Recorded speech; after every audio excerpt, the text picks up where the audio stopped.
이용규 선교사의 더 내려놓음이라는 책에 이런 내용이 있습니다. 말을 알아듣는 원숭이에게 주인은 무더운 여름날 대청마루에 누워 낮잠을 청하며 원숭이에게 부채질을 하라고 명령했습니다. 원숭이가 열심히 부채질을 하고 있는데 파리가 주인 얼굴에 달라붙어 주인을 귀찮게 합니다. 주인은 자다 말고 일어나 원숭이에게 파리도 같이 쫓으라고 시켰고 원숭이는 부채질하면서 파리도 열심히 쫓았습니다. 그러나 계속해서 주인 얼굴로 달려드는 파리 때문에 원숭이는 신경질이 나기 시작했고 파리를 잡으려고 혈안이 된 원숭이의 눈에 마당에 있는 바윗돌이 들어왔습니다. 울컥이하면서 원숭이는 그 돌을 가지고 마루로 올라왔습니다. 마침 파리가 주인의 코에 달라붙었고 이 우직하고 충성스러운 원숭이는 파리를 향해 돌을 힘껏 내리쳤습니다. 과연 이 원숭이가 주인에게 충성을 한 것입니까? 원숭이는 충성한다고 했지만 주인에게 엄청난 고통을 안겨주었습니다. 주님께서는 마태복음 7장 23절에서 마지막 날 심판할 때 하나님께 충성한 사람들을 향해 이렇게 말씀하신다고 하셨습니다. 내가 너희를 도무지 알지 못하니 불법을 행한 자들아 내게서 떠나가라 하리라. 우리는 신앙적으로 하는 모든 충성에 대해서 항상 살펴야 합니다. 내가 하는 충성이 정말 하나님께 이로움을 주는 것인지 아니면 하나님을 향하여 불법을 행하는 자인지. 바울의 선교보고의 핵심은 하나님이 자기의 충성스러운 봉사로 이방인을 구원했다라는 것이었습니다. 13년에 걸친 바울의 선교 여행은 아시아 대륙에서 유럽 대륙을 오가는 13,300km에 이어졌습니다. 도시는 51개 도시였습니다.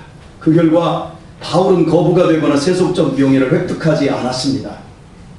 목숨이 붙어있는 것도 다행일 정도의 험악한 고생 끝에 그저 아무것도 없는 늙은 노인이 되어 돌아왔을 뿐입니다.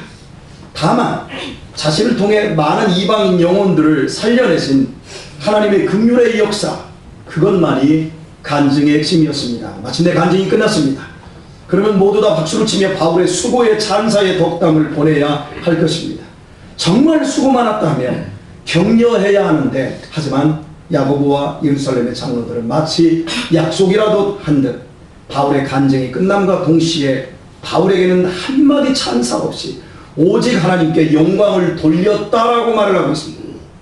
오늘 우리가 깊이 있게 생각하고자 하는, 우리들이 정말 많이 오용하고 남용하는, 우리 하나님께 영광을 돌리십시다, 우리 하나님께 영광의 박수 올립시다, 우리 하나님께 영광스럽게 예배드리십시다 라는 이 하나님께 영광을 돌린다라는 것에 대한 바른 의미를 추적해 보려고 합니다.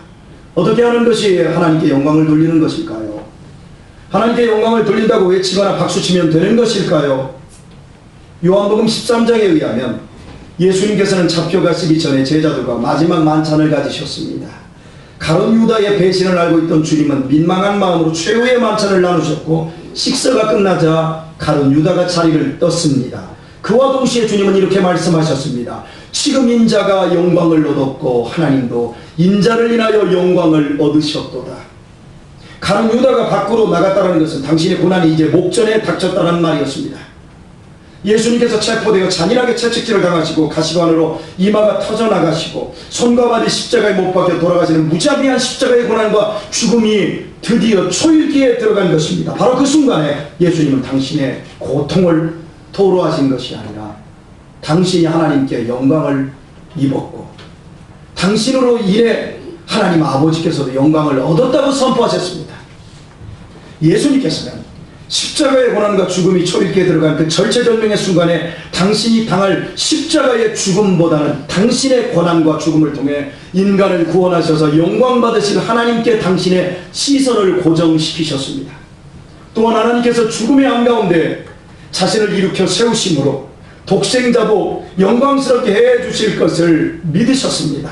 이렇듯 예수님을 통해 볼 수 있는 하나님의 영광은 자신의 영광과 처지를 넘어선 말 그대로 하나님의 영광이었습니다. 우리들은 이 경제적으로 이득을 보았을 때, 혹은 내 뜻이 이루어졌을 때, 혹은 가족이 성공하거나 합격하거나 출세했을 때, 뭔가 자신에게 유리한 상황이 전개되어질 때 하나님께 영광을 돌린다고 서슴없이 말을 합니다. 그것을 무한하신 하나님께 영광을 돌린다고 말하지만 실은 자신의 자랑스러움을 포장한 것에 불과하다는 것을 아십니까? 그렇다면 경제적으로 바꾸기만 해서 경제적으로 손해를 보고 실패하고 불리한 상황에 직면하면 하나님의 영광이 가려지는 것일까요? 아닙니다. 그것들은 하나님의 영광을 나타내는 것도 아니고 하나님의 영광을 가리는 것도 절대 아닙니다. 세상에서의 유익을 가지고 하나님의 영광을 운운한다는 것은 무한하신 하나님의 참된 영광을 오해한 것입니다. 하나님의 영광은 절대 인간의 욕망을 동반자로 삼지 않으며 인간의 자랑을 기초로 하지 않습니다. 우리말 영광을 돌리다로 번역된 헬라어 동사는 독사조입니다. 말이 좀 희한해서 독사, 이게 영광이에요. 독사조, 영광을 돌리다 동사입니다. 영광스럽게 하다와 찬양하다는 의미를 가지고 있는 것이 독사조입니다. 그러므로 단순히 우리 하나님께 영광을 돌려드립니다 라는 입에 외침이거나 손을 가지고 하는 박수가 아닙니다. 또한 음악에 맞추어 우리 하나님을 찬양합시다 라고 노래하는 식의 공기의 진동을 의미하지도 않습니다. 신약성경에서 독사조는 내가 드릴 수 있는 최상의 가치를 하나님께 드리는 것을 의미합니다. 다시요, 성경적으로 독사조는 내가 드릴 수 있는 최상의 가치를 하나님께 드리는 것을 의미합니다. 여러분이 가진 것 중에서 최상의 가치가 뭡니까? 그것은 생명입니다. 그것은 두말할 것도 없이 나의 삶입니다. 내가 하나님께 드릴 수 있는 것 중에 나의 삶보다 더 최고의 가치는 없습니다. 주님께서는 십자가에 당신의 가장 귀한 몸을, 하나밖에 없는 생명을 내어드릴 순간에 드디어 영광을 외치셨습니다. 바울이 13년 동안 죽을 고생을 하며 13,300km에서 이방인들을 온몸으로 만나며 젊음을 다 쏟아붓고 그리고 돌아왔을 때 하나님의 영광이라고 하는 말이 오갔습니다. 참된 하나님의 영광은 우리의 가장 소중한 생명이자 우리의 전 삶을 하나님께 드릴 때 드디어 하나님께 영광을 돌리는 것이라는 거예요. 나의 가장 소중한 삶을 드리지 않고 입으로 아무리 하나님의 영광을 외친들 그것은 하나님을 기만하는 불법적인 행위입니다. 2015년 경향신문에서 우리나라를 이끌어가는 파워 엘리트 집단을 조사한 결과를 발표했습니다. 50만 명의 인구의 1%인 50만 명의 사람이 우리 전 국토의 53%를 다 가지고 있습니다. 그 파워 엘리트 집단 가운데서도 학력과 경제력과 권력과 이 문화, 교육, 이 상위 1%에 속하는 파워 엘리트 집단이 18,700명이었습니다. 대한민국을 실제로 이끌어간 18,700명. 그들의 종교를 살펴보았더니 놀랍게도 기독교인의 비율이 80%였습니다. 이는 하나님을 경외하며 하나님의 말씀대로 사는 사람들이 대한민국을 이끌고 있다라고 하는 반증이 되기도 합니다. 그렇다면 당연히 대한민국의 정치, 경제, 사회, 문화, 교육 모든 분야의 80%는 하나님의 영광이 나타나야 한다는 말이기도 합니다. 이 발표가 이어지던 2015년도는 총리와 장관 후보자들의 청문회 논쟁이 한창이었을 때였습니다. 그해 후보자들이 공교롭게도 장로와 모두 권사들이었는데 그들은 위장 전입에 의한 부동산 투기와 부정 병역 면제 의혹, 세금 포탈로 청문회에 서기도 전에 여론의 호된 비판에 의해 모두 낙마하고 말았습니다. 청문회장에도 들어가지도 못했어요. 하나님의 영광은 고사하고 80%의 기독교 파워 엘리트 집단에서 총리와 장관 하나 뽑을 수 없는 도덕성의 부재로 인해 교회의 권위는 추락하고 하나님의 영광은 땅바닥에 떨어진 것처럼 보여졌습니다. 왜 이렇게 된 것일까요? 하나님의 영광을 인간의 욕망이라는 틀에 가두어버린 결과입니다. 그들이 얼마나 교회 안에서는 찬양을 열심히 드렸고 자신들의 지위와 권력과 명예와 부로 하나님께 영광을 돌린다고 말했을까요? 그러나 그것은 실상 하나님께 영광을 돌린 것이 아니라 하나님을 기만하는 불법이었습니다. 사소한 일상에서 삶을 신실한 그리스도인으로 드리지 않는 한 마지막 날에 불법을 행한 죄로 쫓겨날 뿐입니다. 주 안에서 사랑하는 우리 교회 여러분, 명심하십시오. 하나님의 영광, 어떤 경우에도 인간의 욕망과 쾌락과 자랑을 동반자로 삼지 않습니다. 인간의 욕망이 꿈틀거리는 곳에는 하나님의 영광이 자리 잡지 않습니다. 언제나 나의 소중한 삶을, 나의 감정과 나의 쾌락과 나의 욕망을 꺾어버리고 주님께 온전히 드리고자 나를 비우고 내려놓고 십자가를 지고 오늘 하루의 삶을 버티어 나갈 때만이 하나님의 영광입니다. 고든 맥도날드가 쓴 영적 성장의 길이라는 책에 나오는 이야기입니다. 한 번은 고든 맥도날드가 싱가포르 항공기 비행기 좌석을 구하지 못해 홍콩에서 발이 묶인 채 기다려야 했던 적이 있었답니다.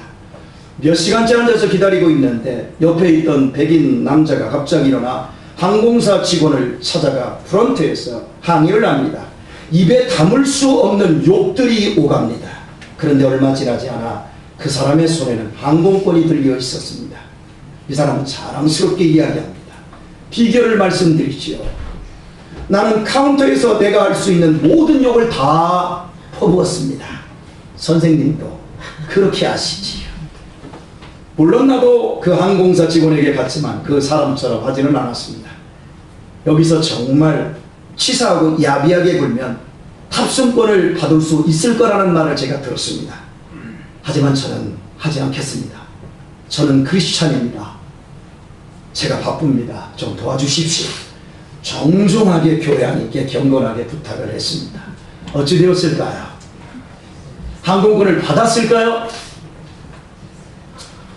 오히려 호구로 보였는지 홍콩에서 하루 반을 더 보내고 항공권을 받았답니다.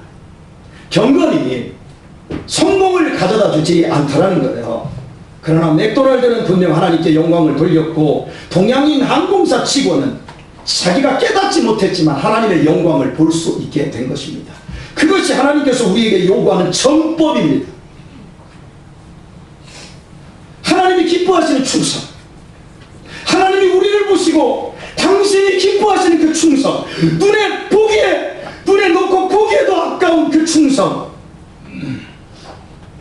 그것이 하나님의 영광입니다. 많은 경우 하나님의 영광을 나타내야 한다는 것을 알면서도 비우고 내려놓지 못하는 이유는 간단합니다. 손해가 될 것을 알기 때문입니다. 진실하게 살면 이득보다는 손해를 더 많이 보는 현실을 우리는 잘 압니다. 바로 그것이 믿지만 실제 삶에서 하나님께 영광을 돌리지 않고 박수나 몇 곡의 찬송으로 대신해버리는 것입니다. 우리가 하나님께 영광을 돌리는 삶은 우리에게 득이 되기 때문이 아니라 그것이 하나님이 기뻐하는 삶이기 때문입니다. 어떤 이득이 있느냐가 아니라 어떤 재미를 보느냐가 아니라 하나님 앞에서 어떻게 사는 것이 옳은지를 생각해야 합니다. 하나님의 영광은 하나님을 향한 참된 충성으로만 발현됩니다. 여러분은 영화 로키와 람보의 주인공인 미국의 유명 배우 실베스터 스텔론을 아실 것입니다. 이게 모르는 사람들은 어리다란 얘기입니다. 로키와 람보 정도는 다 아시지요? 1946년생인 우리 교회 이명규 장로님 그 또래의 동갑입니다. 스텔론은 재력과 유명세 속에서 3번의 결혼을 하며 인생을 흥청거리며 살았습니다. 정말 인생을 망초처럼 살았습니다. 그런 그의 삶은 늘 매스컴의 주목을 받았습니다. 사소한 일상 역시 항상 언론의 관심이 미국의 언론이나 한국의 언론이 집중되었습니다. 그가 작년에 예수님을 공개석상에서 주인으로 받아들였고 이제 그의 남은 삶을 주님께 드리기로 선포를 했습니다. 그런데 미국의 어떤 매스컴도 한국의 어떤 매스컴도 침묵했습니다. 왜 그럴까요? 세상은 하나님의 영광이 싫기 때문입니다. 세상은 좀 더 어둡고 좀 더 부정적인 것을 드러내놓기를 원하고 그런 것이 뉴스거리가 됩니다. 세상은 하나님께 자신의 소중한 삶을 드리기로 한 사람들에 대한 기대가 없습니다. 저들은 모릅니다. 그러나 우리는 알아야 합니다. 하나님께 드리는 우리의 사소한 삶을 가장 기쁘시게 받으신다는 사실을 말입니다. 우리가 세상에서 유명해지거나 큰 부를 쌓는 것으로 하나님의 영광이 절대 나타나지 않습니다. 그것은 자기 자랑입니다. 날마다 예수님을 주인으로 인정하고 그 삶을 드리며 켜켜이 쌓여지는 그 소소한 일상을 하나님은 충성으로 받으십니다. 오늘 쫓내버리고 싶은 그 삶을 그래도 하나님 때문에 오늘 살아내고 오늘밖에 없는 사람처럼 오늘을 버텨내는 그 사람의 삶을 하나님은 충성으로 영광으로 받으십니다. 기독교 대표 잡지인 빛과 소금지에 이런 글 한 편이 있어 소개합니다. 먼저 이걸 소개하기 전에 참 우리 교회 성도님 가운데 11년째 저에게 빛과 소금지를 보내주고 계시는 성도님이 계십니다. 제가 얼마나 감사한지 몰라요. 제가 그 빛과 소금지를 통해서 이달에 나온 좋은 책들, 경건한 책들, 그리고 세상적인 이슈들을 한 번이라도 더 돌아볼 수 있게 해주셨습니다. 늘 감사를 드립니다. 혹시 제가 여러분에게 설교가 좀 부족하고 좀 연약하면 저한테 설교 못한다고 뒤에서 뒷담화하지 마시고 저한테 도서비를 주십시오. 저한테 도서비를 주지 않는 걸 보면 제가 설교를 좀 근사하게 하고 있는 것 같아요. 그냥 혼자 자화자찬을 하고 있습니다. 혹여라도 제가 부족하다고 느끼시면 뒤에서 뒷담화하지 마시고 앞에서 도서비를 주십시오. 할렐루야. 기독교 대표잡지인 빛과 소금지에 이런 글 한 편이 있어 소개합니다. 퇴근 시간 즈음에 일기예보에도 없었던 비가 억수로 쏟아졌다. 사람들은 비를 피하기 위해 허둥지둥 뛰어다녔다. 나도 이 비를 피하기 위해 어느 건물의 좁은 처마 밑으로 뛰어들었다. 그곳에는 이미 나와 같은 처지에 청년이 서 있었다.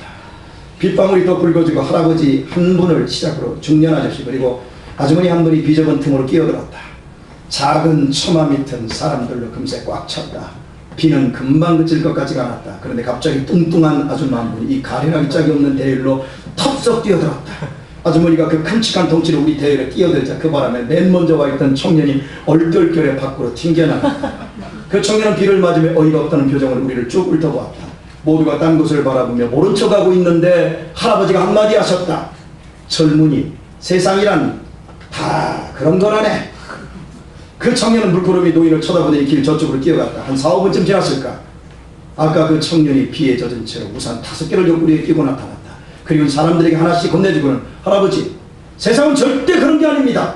하고 말하고는 다시 비를 맞으며 저쪽으로 사라졌고 사람들은 잠시 멍하니 서 있다가 청년이 쥐어준 우산을 쓰고 제 갈 길을 갔다.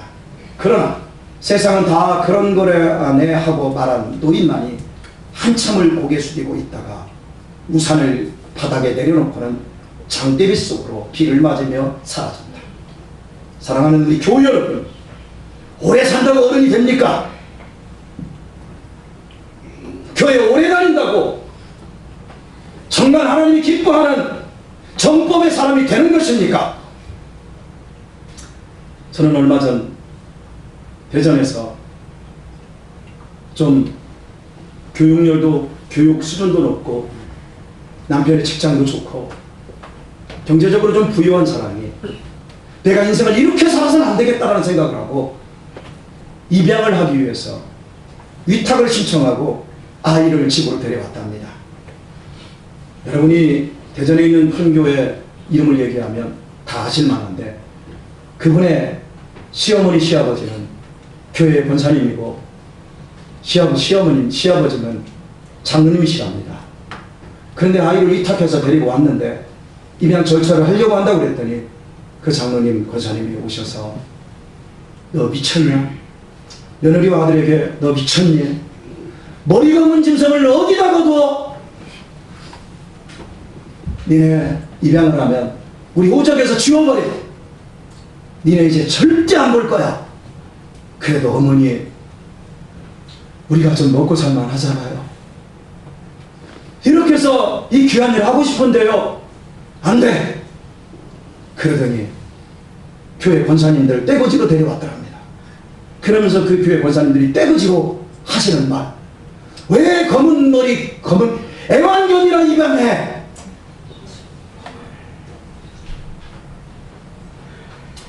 여러분 오래 산다고 어른이 다 됩니까? 교회 오래 다닌다고 큰 교회 다닌다고 하나님께서 기뻐하는 충성의 사람이 되는 겁니까? 저는 이해할 수 있습니다. 자기 자식 어려울까봐, 자기 며느리 어려울까봐. 여러분의 자식이라면 여러분은 어떻게 하시겠습니까? 세상은 다 그런 거라며, 자기 몸 하나만 위하며 나이 먹은 사람 그저 냄새나는 노인일 뿐, 교회 다니면서 내 새끼들만 생기면서 절대 어려운 교회 가지마, 절대 개척교회 가지마, 절대 교회에서 힘들게 하지마. 그러면 나중에 너 다쳐. 그런 사람들이 과연 하나님 앞에 충성하는 사람들이라고 할 수 있나요? 여러분은 어떤 삶의 방식을 추구하십니까? 세상에는 다 그런 거라는 말에 동조하는 삶의 방식입니까? 아니면 세상은 절대 그런 게 아니라며 나 혼자만이라도 불의와 편견을 몸소 고쳐잡는 삶의 방식을 살고 계십니까? 우리는 삶의 방식에 따라 나이와 상관없이 천대받는 노인이 될 수도 있고 존경받는 어른이 될 수도 있습니다. 마지막 날에 너는 불법을 행한 자여 내게서 떠나가라. 네가 선지자 노래했어, 네가 귀신을 쫓아냈어, 네가 권능을 행했어, 야 너 몰라. 그러나 세리라 할지라도 내가 너의 두 랩돈을 보았노라. 착하고 충성된 종아, 생각하셔야 합니다. 운명이라는 글자는 한자로 옮길 운자에 목숨명자입니다. 그러므로 운명은 목숨을 옮긴다는 뜻입니다. 인간은 태어날 때 모두 피덩이로 태어납니다. 동일하게 어린아이로 태어납니다. 금수저를 물고 태어날 수도 있고 흙수저일 수도 있습니다. 분명 출생이 불평등할 수 있지만 그러나 그것이 운명을 가름짓지는 않습니다. 시간과 공간이라는 삶 속에서 자신이 선택한 일상이 모여 운명을 이루게 됩니다. 모두 자신의 선택입니다. 우리 학생들, 청년들 잘 들으세요. 지금부터 잘 들으세요. 제 얘기를 하겠습니다. 저는 유복자로 태어났습니다. 아버지 얼굴도 못 봤습니다. 여러분 잘 아시죠? 하도 얘기했어요. 너무나 가난한 집에서 흙수저로 태어났습니다. 중학교 3학년 때부터 술, 담배하며 상당히 삐뚤어졌습니다. 얼마나 삐뚤어졌으면 저 양아치 새끼, 정말 못돼 먹었습니다. 저의 탈선한 모습을 아는 어른들이 제게 이렇게 말했습니다. 니놈은 나중에 뭐가 되고 그러고 그러냐? 너 이 새끼도 하는 거 이 싸가지 없는 거, 니놈만 고생하는 거 생각하니 이 새끼야? 나쁜 놈 새끼. 동네 어른들이, 집안 어른들이 저한테 하는 소리가 그 소리밖에 없었어요. 당시에 누가 봐도 저의 운명은 나중에 사람 같지도 않은 형편없는 자리로 나아갈 것이 불을 보듯 뻔했어요. 반면 학생회장도 하고 학교 반장도 하고 공부를 잘하는 무등한 동창들은 그 공부 잘하는 거 하나 때문에, 술, 담배 않는 것 그 하나 때문에 선생님과 어른들의 사랑을 독차지했어요. 칭찬을 받은 그 동창들은 그 미래의 운명 역시 복될 것이라고 누구나 다 예상했어요. 그런데 희한합니다. 그 모범생들이 고등학교 때까지 술, 담배 안 하던 애들이 대학교 가서 술, 담배를 지창하더라고요. 근데 30년째 줄기 차지하고 있어요. 끊어야 한다면서도 끊지 못해요. 그런데 저는 청소년 시기 3년 동안 정말 필름 끊기듯 먹고요, 담배도 겁나게 빨아대고요, 그리고 고등학교 졸업을 하고는 끊고 30년째 입에도 대지 않고 있습니다. 그 결과 50년이 된 현재 제 동창들 중에서 제가 가장 튼튼하고 가장 쌩쌩하고 체력도 으뜸입니다. 여러분 누가 잘한 거예요?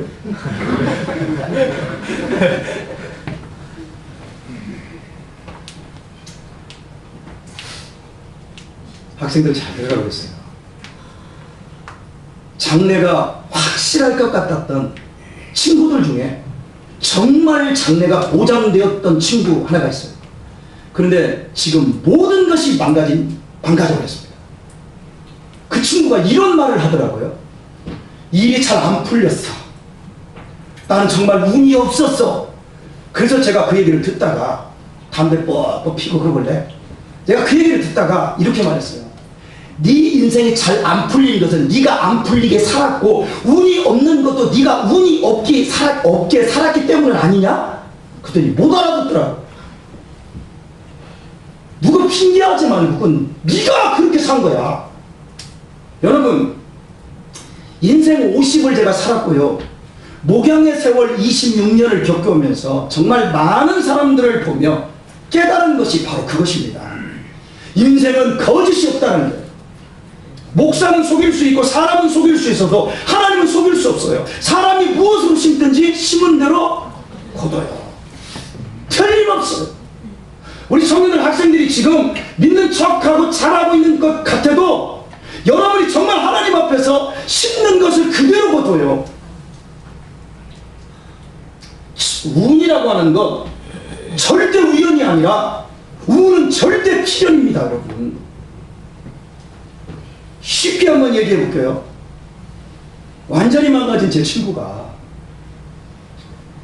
최소한 술, 담배만 안 했어도 지금처럼 집도 없이 빈털터리는 되지 않았다고 저는 생각합니다. 담배 한 갑에 5,000원을 올린 지가 한 4년 됐습니다. 예전에 한 3,000원대. 그냥 담배 한 갑에 5,000원으로 따집시다. 하루에 한 갑씩을 피운다고 하면 한 달이면 15만원이고 1년이면 180만원입니다. 10년이면 1,800만원이고 30년이면 5,400만원이고 40년이면 7,200만원. 빌라 한 채 샀어요. 맞아요, 틀려요? 술을 적게 잡아 3일에 한 번씩 먹는다고 칩시다. 술 좋아하는 사람은 매일 먹지요. 근데 좀 적게 잡아서 3일에 한 번씩만 먹는다고 쳐요. 한 번 먹을 때 정말 싸게 잡아서 2만원씩 칩시다. 한 달이면 10번에 20만원입니다. 1년이면 240만원, 10년이면 2,400만원, 30년이면 7,200만원, 40년이면 9,600만원입니다. 아파트 살 돈이에요.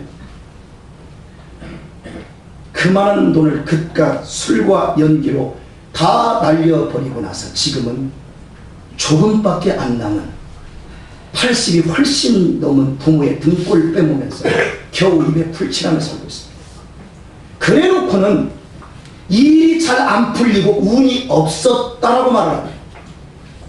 그래서 제가 말합니다. 일이 잘 안 풀렸다고 말하기 전에 일이 안 풀리게 네가 살았고 운이 없었다고 말하기 전에 네가 운이 없게끔 산 건 아니냐. 너 예수 믿어라 그랬더니 너나 믿어 이 새끼야. 성도 여러분, 지금 남 얘기하고 있는 거 아니에요. 제가 지금 술과 담배는 한 부분을 얘기했지만 정말 우리의 삶의 부분에서 이렇게 지금 무너지면서 자기의 운명을 스스로 옮겨놓는, 불행한 곳을 옮겨놓고 사는 사람들이 많아요. 자기 스스로 저주와 멸망의 자리로 목숨을 옮겨놓고 있는 사람들이 부지기수예요. 10대 시절을 저는 완전히 망가졌습니다. 그런데 20살이 되던 89년 2월 10일에 술, 담배를 딱 끊고, 끊은 게 문제가 아니라 여러분 잘 생각하세요. 여러분이 술, 담배를 끊는다고 달라지는 건 하나도 없어요. 술, 담배를 끊었으면 여러분의 인생을 주님께 맡기셔야 돼요. 나는 끊어서 그게 여러분 경건이 아니에요. 주님께 맡겨야 돼요. 저는 술, 담배 끊었습니다. 그리고 주님께 맡겼습니다. 그런데 맡기긴 했는데 믿는 것이 대체 뭔가를 모르겠어요. 그래서 그저 교회만 열심히 다니겠다고 생각하고 정말 30년 동안 한 번도 주일을 안 빼먹었어요. 성경 읽으라고 해서 성경 읽었습니다. 뭔지도 모르고. 헌금하라고 하니까 헌금했고, 특별히 11조. 분명히 하나님이 11조는 이건 신앙생활의 우리의 삶의 기준이다라고 하는 거. 내 주변에서 어른들이 그렇게 얘기해요. 정말 11조는 힘들더라고. 그런데 틀렸어요. 성경헌금, 감사헌금. 기도하라고 하니까 그냥 밥 먹을 때 기도한 것이 아니라 새벽 기도도 하고 금식 기도하고 그거 해도 안 해도 그만이 해도 이렇게 얘기하는데도 나는 하고 싶었어요. 그래서 했어요. 철야기도 했어요. 산기도 그냥 했어요. 안 해도 된다고 하는데 전도하라고 해서 너도 예수 한번 믿어볼래? 전도하고 봉사라고 해서 교사도 하고 배우지도 못했는데 성가 지휘도 하고 청소도 하고 그냥 다 했어요. 그런데 있잖아요. 하나님을 한 번도 못 만났어요. 하나님이 나타나서 혜원아 내가 네 마음 이러면서 혁철아 이러면서 막 머리를 쓰다듬어 주지 않더라. 그런데도 주님이 나의 구주임을 믿으며 그냥 살았어요.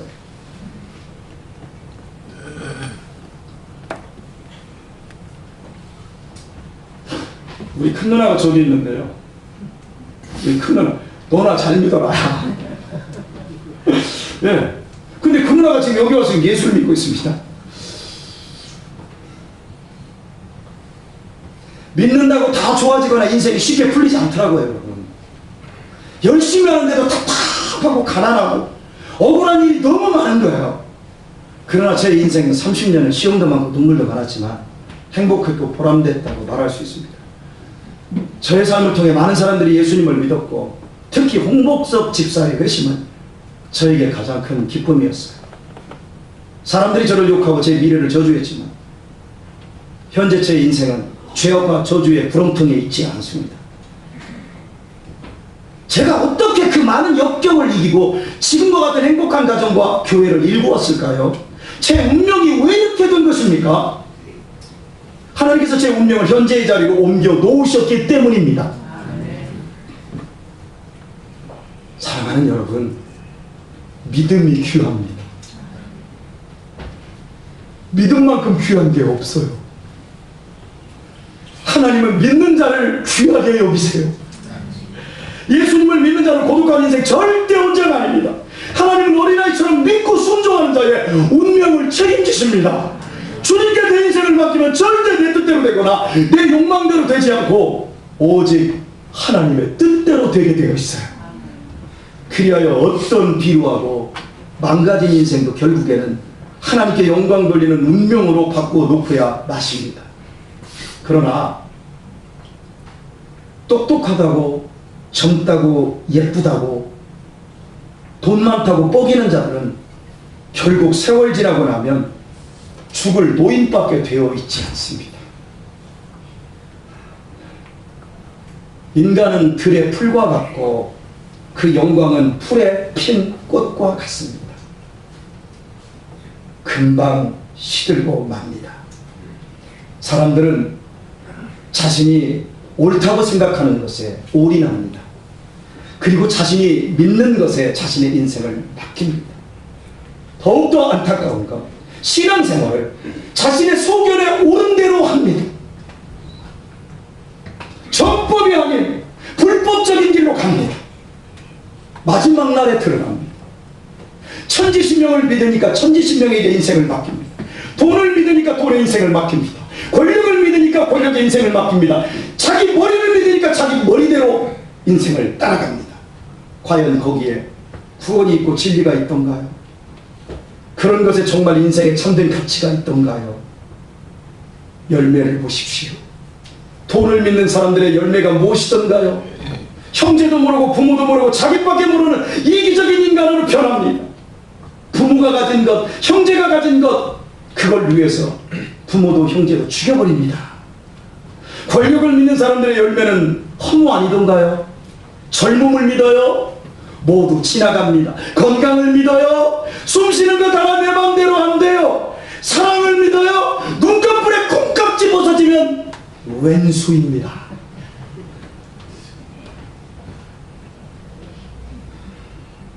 예수님을 구주로 믿는 사랑하는 우리 교우 여러분, 여러분은 귀하십니다.